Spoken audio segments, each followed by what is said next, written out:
তো রোজকারের সকালের মতন আজকেও সকালে চলে এসেছি তোমাদের সাথে।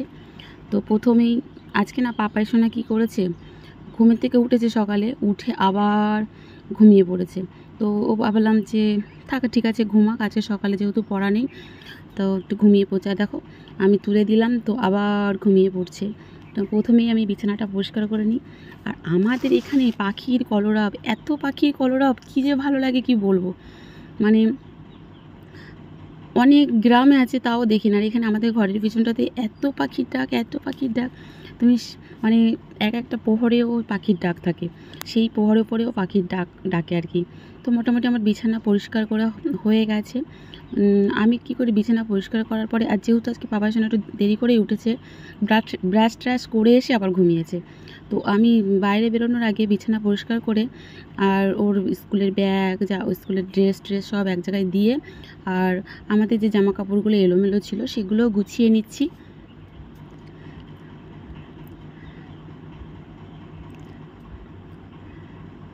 তো তারপরে ওকে স্নান করিয়ে, আর ওর একটু ঠান্ডা ঠান্ডা লেগেছে। আর এখন কেমন দেখো না, ওয়েদারটা কেমন ঠান্ডা ঠান্ডা আছে, আবার একটু গরম আছে, ওর একটু ঠান্ডা লেগেছে। ও এমনি খুব দুরন্ত চঞ্চল, তাই ওকে রেডি করে দিয়ে, তার কী বলো তো, ওকে রেডি করে দিয়ে আর খাবারটা দিয়ে বসিয়ে দিয়ে তারপর আমি কাজ করতে গেলে আমার সুবিধা হয়, তাহলে কোনো টেনশান হয় না।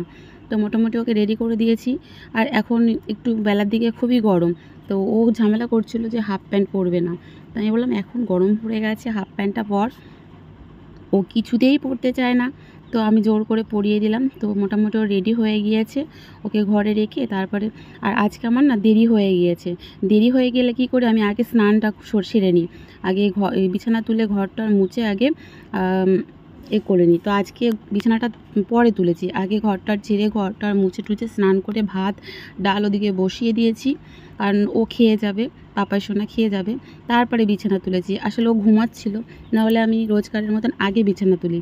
তো আর আমার নাইটিগুলো একটু বাড়ি মেরে কেচে নিলাম, আসলে নাইটি না সারাদিন পরা থাকি না, নোংরা হয় একটু, তো একটু বাড়ি মেরে আগে ভিজিয়ে রেখেছিলাম, ভিজিয়ে রেখে তারপর বাকি আগে কাজ করে নিচ্ছিলাম। তা এবারে আমি জামা কাপড়গুলো কেচে নেব। আর এখন আমার দেরি হলো সমস্যা নেই, যে আমি স্কুলের মানে যাওয়ার অনেকটা আগে রেডি করে দিয়েছি ওকে, কারণ ও রেডি করে থাকলে এবারে ও খেলুক ঘরের মধ্যে, টিভি দেখুক বা একটু বই পড়ুক, যা করুক রেডি হওয়ার পরে করলেই ভালো।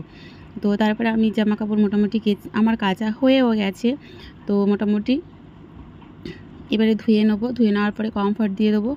তো ফাইনালি আমার ধোয়া হয়ে গেছে।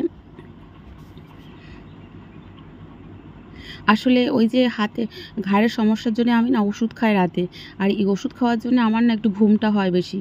তা কী করবো বলো। তা মোটামুটি পাপা সোনার খাওয়াও হয়ে গেছে। ও হাত ধুতে এসেছে, তাই আমি বললাম হাত ধুতে তুই বাইরে আসলি কেন, আমি ধুয়ে দিতাম।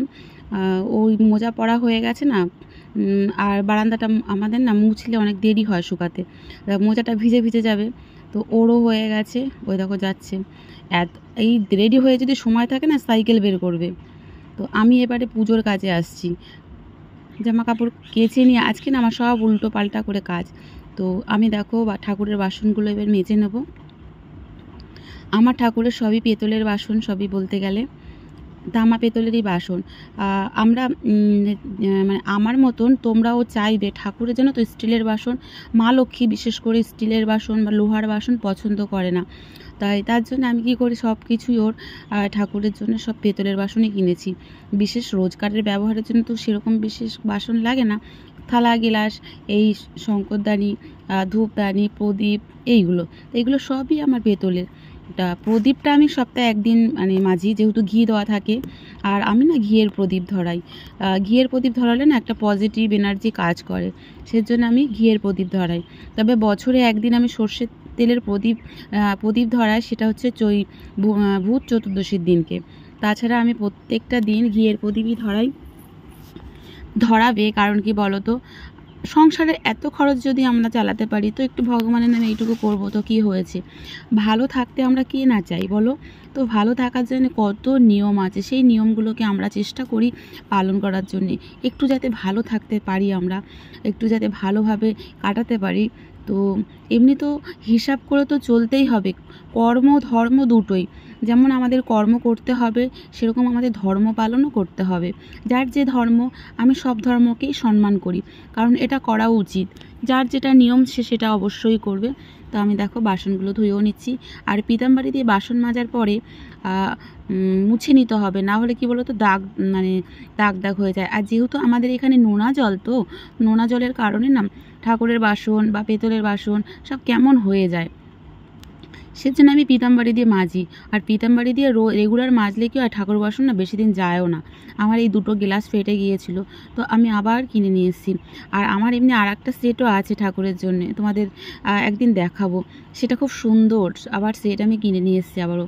তো আমি ঠাকুর বাসনগুলো রেখে, আর আমাদের গাছে কয়েকটা জবা ফুল হয়েছে, ফুল তুলে নিচ্ছি।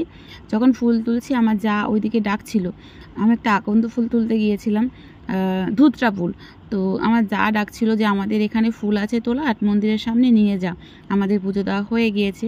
তো আমি কি করি, দেরি হলে কিভাবে তাড়াতাড়ি কাজ সারি দেখেছো। আমি যদি স্নান করার সব এইসব কাজ বাজ করার পরে রান্না করতাম, তাহলে কিন্তু আমার রান্না হতে দেরি হতো। ওদিকে আমার ভাত ডাল হচ্ছে, আর এদিকে আমি সব কাজও করছি। ভাত ডাল বসিয়ে দিয়ে তো আর কোনো সমস্যা হয় না নাড়ানাড়ির, গ্যাসে বসিয়ে দিলে হয়েই যায়, ওদিকে হচ্ছে। আর এদিকে আমি রেশনও তুলতে যাব, জানো তো। Good morning, welcome everyone. তো আমি করোনা তোমাদের কাছে আবার একটা নতুন ভিডিও নিয়ে চলে এসেছি, আর এখন যাচ্ছি রেশন তুলে। দেখো তো তোমরা সবাই কেমন আছো, আশা করছি তোমরা সবাই খুব খুব ভালো আছো। তো গাইজ স্কিপ না করে আজকে ভিডিওটা দেখতে থাকো, আমি রেশনটা তুলে নিয়ে আসি। আর মোটামুটি সকালের কাজ তো টুকটাক সেরেছি, সবটা তোমাদের শেয়ার করা হয়নি। হ্যালো বলে দাও তো, বলছো না? বল্টু খুব লজ্জা পেয়ে গেছে। তো এখন ফাঁকা, খবর পেয়েছি তাই যাচ্ছি। আর ওই যে আমাদের জ্যাঠামশাই দোকানে যায় না, ওই দোকানের পাশেই রেশনটা দেয়, ওই যে দুয়ারা সরকার যেটাকে বলা হয়। তো এখন তুলে নিয়ে আসি রেশন। তুমি দোকান বন্ধ করে দিচ্ছ না তাড়াতাড়ি? চলো, মোটামুটি তো সকালের কাজ সেরে নিয়েছি টুকটাক। আর কি আর কবে এসছিস বাড়ি? আর রেশনটাও তুলতে আসলাম, তোমাদের দাদাভাই এখনও বাড়ি আসেনি। আর ভাবলাম বাড়ির কাছে রেশন দিচ্ছে, আর যা কাকা শ্বশুরকে বলেছিলাম ফাঁকা হলে আমাকে বলবে, তা কাকা শ্বশুর বললো একদম ফাঁকা, এখন চলে এসো। তো এসে দেখলাম চাল শেষ হয়ে গেছে। তো ভগবানের কৃপায় আমার হওয়ার পরে আমার একটা জেঠিমার হয়েছে, তারপরে দেখো এটা আমাদের বাড়ির কাছে একদম। তো মোটামুটি এই সবাই এখনও লাইনে আছে। তারপরে চলে আসলাম রান্নার কাছে, কারণ পাপার সঙ্গে স্কুলে যাওয়ার পরে ওকে আজকে আবার স্কুল থেকে টিউশন পড়া আছে, ওর জন্য রান্না করে নিয়ে যেতে হবে। আর এদিকে তোমাদের দাদাভাই আমাকে ওই যুক্তিফুল বাজার থেকে কিনে নিয়ে এসছে। তোমরা কি চেনো জানি না, আমি না বিয়ের আগে কখনো দেখিনি।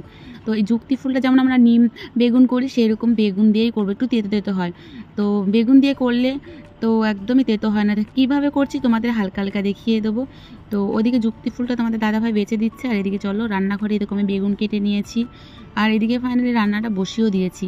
আর এই মাছগুলো সব আমি কেটেছি, ল্যাটা মাছ, শোল মাছ, কই মাছ। পাশে বাড়ি যার পুকুরেও হয়েছিল, সে দিয়ে গেছে আমার জায়ের মেয়ে। আর এদিকে তোমাদের দাদাভাইও কিনে নিয়ে এসেছিলো। আর এদিকে মাছের মাথা মানে ভেজে নিয়েছে, এদিকে কচু কেটে নিলাম। আর আজকে রান্না করতে করতে অনেক রকমও করে নিয়েছি, চুনো মাছও কেটেছিলাম। তো চুনো মাছটা এই যে করছি, চুনো মাছটা নিয়ে এসেছিলো, আমার কাটা হয়নি, ফ্রিজে ছিল। তো তারপরে কেটে নিলাম, যেহেতু এগুলো তোমাদের দাদাভাই খেতে ভালোবাসে সেজন্য ভাবলাম। আর এই কচু দিয়ে ল্যাটা মাছটা দিয়ে করে দেবো, ও খাবে, এটা ওর জন্যে। আমি আর আমার পাপা সোনা খাই না, ভালো লাগে না আমাদের। তো জ্যান্ত মাছ দিয়ে করলে না খুব ভালো লাগে। এর দিকে গরম জলটাও ঢেলে দিলাম। তো তোমাদের দাদাভাই বলেছে অল্প করতে, আমি না কোনো মতেই অল্প আর রান্না করতে পারি না। তো মোটামুটি কচুর ঝোলটা হয়ে গিয়েছে, তা আজকে মোটামুটি অল্পই হয়েছে। তাও দেখো এটাকে অল্প বলে তোমাদের দাদাভাই একা খাবে। তারপরে দেখো বেগুনটা ভেজে নিচ্ছি, যেমন আমরা নিম বেগুন করি ঠিক সেই রকমই যুক্তি ফুলটা বেগুন দিয়ে করব। তো বেগুনটা ভেজে তুলে রেখেছিলাম, তারপরে দেখো যুক্তি ফুলটা। আর যুক্তি ফুলটা এখনও সেইভাবে বাজারে আসেনি, কারণ হচ্ছে গিয়ে সবে দেখো ছোটো ছোটো একটু বড় হয় এখনও। তোমাদের দাদাভাই বাজারে দেখেছে, আর এর কত দাম জানো তো, 50 টাকা শ না কত বলছিল। তো ফাইনালি দেখো যুক্তি ফুলটাও হয়ে গেছে। আর যুক্তি ফুলের রেসিপি তোমরা দেখতে চাইলে পুরোনো আমার একটা ভিডিও দেওয়া আছে, দেখে নেবে তোমরা। তো তারপরে আমি ভাবলাম মাছের মাথা দিয়েও একটা চচ্চড়ি হয়ে যাক। তো ডাঁটা ছিল না, তো মন চেয়েছে, এটা আমার পছন্দের জন্যে। তো মন যখন চেয়েছে করতেই হবে, সব সবজি একটু একটু করে দিয়ে আর যাকে বললাম ডাঁটা ফাটা কিছু আছে, যা বললো নেই। তো ঠিক আছে, আমার যা আছে তাই দিয়েই করি। তো তারপরে চলে এসেছি স্কুলে, বাবা সোনাকে স্কুল থেকে এই দেখো নিয়ে যাচ্ছি টিউশনের ওখানে। তো ওই দেখো যাচ্ছি, আর সব মায়েরাই আগে পিছে যাচ্ছে। তো টিউশন পড়িয়ে বাড়ি যেতে যেতে সন্ধে পার হয়ে যাবে। তো এই দেখো সবাই যাচ্ছে। আর ভিডিওটা তোমাদের কেমন লেগেছে অবশ্যই জানিও কিন্তু।